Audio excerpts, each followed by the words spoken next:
மழை பொழிகிற இரண்டாம் நாளில் விழும் துளியில் மாசில்லை. இது ஒரு வகை இரண்டாம் பிறவி.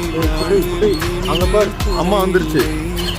யுத்தம் புரிகிற மண்ணில் போல் பலமில்லை. வாயெழுந்திடு வாழ் சுழற்றிடு வான் கிழித்திடு பயமில்லை. கீச்சை மறந்து போன கிளியின் மௌனம் போல இதயம் தவித்த போது இவள் அம்மா நினைச்சு நினைக்கிறேன். பாரு